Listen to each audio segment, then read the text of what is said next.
करता था, हमारी चौपालें लिपा करता था, हमारे यहाँ हमारे थोड़े से अनाज पर निर्भर रहता था।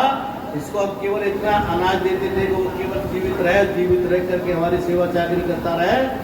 आज वो बाबा साहब अम्बेडकर की बदौलत,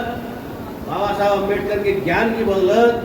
बाबा साहब अम्बेडकर के उपदेशों की बदौलत, उनके संदेशों की बदौलत ये स्कूलों में गया,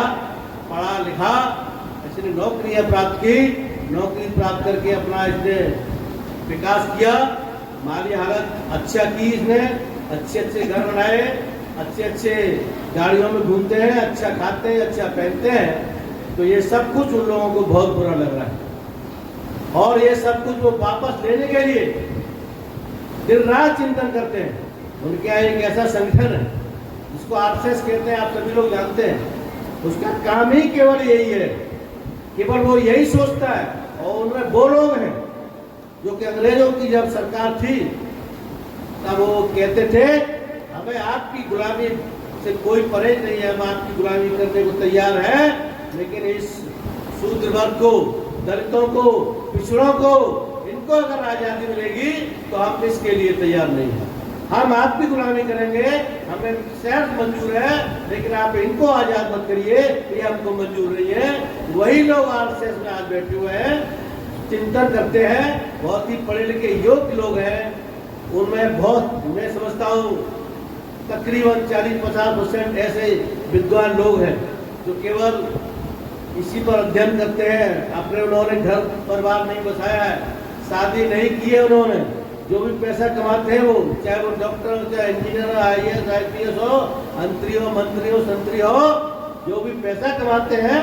वो आरएसएस में उन लोगों के लिए लगाते हैं जो इस पर चिंतन कर सके, इस पर विचार कर सके कि इस बहुजन समाज को, जो कि आज ये बड़े आज़ादी से घूमता है, शान से घूमता है, इसे फिर से हम कैसे गुलाम बना सकते हैं। तो वो लोग जिनके पास में आज कहते हैं सब कुछ है, पूरी तरह से संपन्न है, लेकिन फिर भी वो बचे हैं।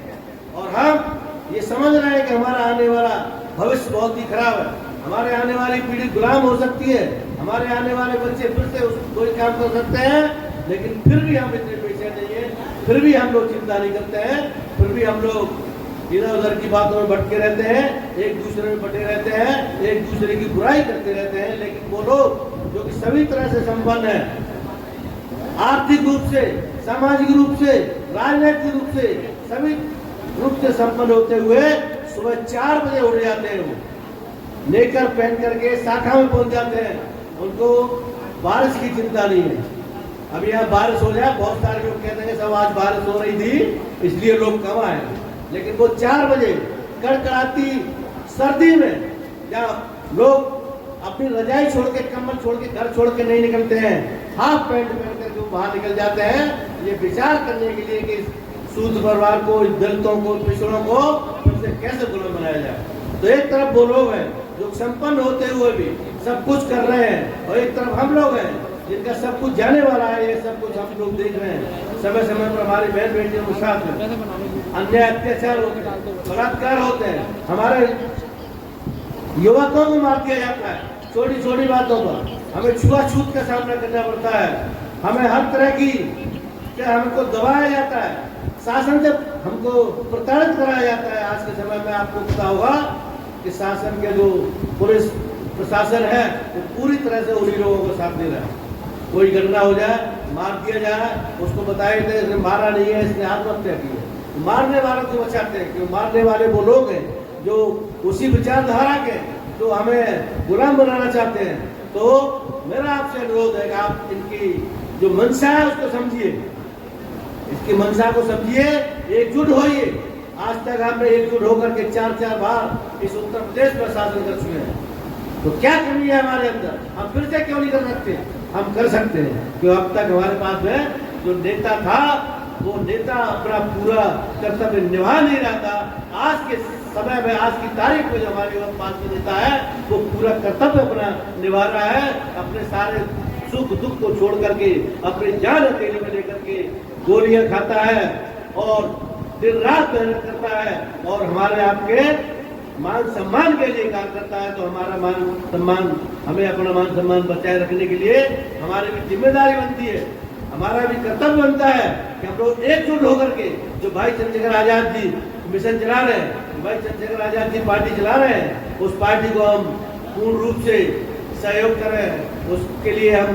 मतदाता को तैयार करें, समाज में जाए निकले। तो बहुजन समाज पार्टी जो 4 बार सत्ता में आई उसमें कुछ ही लोग थे, कुछ ही पढ़े लिखे लोग थे, चुनिंदा लोग थे जो कि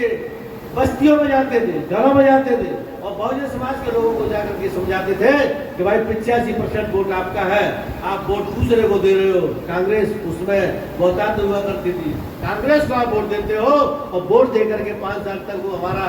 शोषण करती है, हमारा कोई विकास नहीं करती है। अगर यही वोट हम अपना वोट अपनी पार्टी को दें, अपना दल बना लें, अपने लोगों को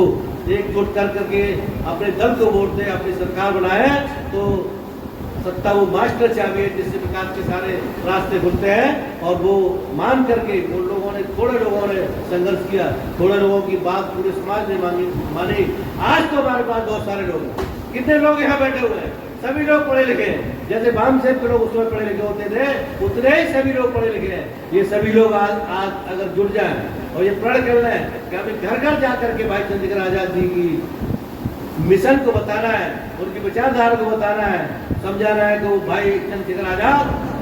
बाबा साहब अम्बेडकर, मानव कांशीराम साहब की विचारधारा को आगे बढ़ा रहे हैं, उनकी विचारधारा को आगे बढ़ा करके हमें इस देश का, इस प्रदेश का उत्तरायण बनाना चाहते हैं। और ये विचारधारा अगर हम अपने पूरे समाज, दलित, मुस्लिम, पिछड़ों में, अल्पसंख्यक में जो भी धर्म आते हैं उनमें जाकर के अपनी बात रखें और सबको एकजुट होकर के हम एक धरातल पर ले आए, तो कोई कारण नहीं है कि इस उत्तर प्रदेश में और इस देश में हमारी सरकार नहीं बने। हमारी सरकार बनेगी, हमारे हर प्रदेश में हमारा मुख्यमंत्री होगा, हर इस देश में, भारत में हमारे प्रधानमंत्री होंगे, भाई चंद्रशेखर आजाद हमारे प्रधानमंत्री होंगे। और जिस दिन वो प्रधानमंत्री बन जाएंगे तो जितने भी अन्याय अत्याचार हो रहे हैं, अन्याय अत्याचार करने वाले सोचने को मजबूर हो जाएंगे कि अब हम भारत में रहें या हम जहाँ से आए वहाँ वापस चले जाए, वो ये बात सोचने को मजबूर हो जाएंगे। और निश्चित मानिए भाई चंद्रशेखर आजाद के प्रधानमंत्री मंत्री बनते ही जो लोग विदेश से आए, जिनको आप विदेशी कहते हैं, अपने आप को आप मूल निवासी कहते हैं, वो विदेशी आपको भगाने की जरूरत नहीं पड़ेगी, वो अपने आप ही भाग जाएंगे यहाँ से। तो मैं आपसे अनुरोध करता हूँ, एक खैर विधानसभा पे आपको मौका मिला है, अलीगढ़ के सारे लोग, बाहर से जिन लोगों की ड्यूटी यहाँ लगाई जाएगी, वो लोग पूरी मेहनत से, ईमानदारी से काम करें, एक एक वोट आजाद समाज पार्टी के केंद्रीय चुनाव चिन्ह पर पड़वाए, तो ये सीट जीत करके आप भाई चंद्रशेखर आजाद जी के हाथों को मजबूत कर सकते हैं। और जैसे एक हमारे सांसद आज संसद में बोलते हैं, संसद में धारते हैं, वैसे हमारे 10 विधायक विधानसभा उत्तर प्रदेश में धार सकते हैं कि 10 सीटों पर चुनाव हो रहे हैं, तो हमारे 10 के 10 जीत सकते हैं। ऐसी कोई बड़ी बात नहीं है कि हमारे लोग नहीं जीत सकते हैं, जा करके विधानसभा में धार सकते हैं और जो योगी मनमानी कर रहे हैं उनको रोक सकते हैं।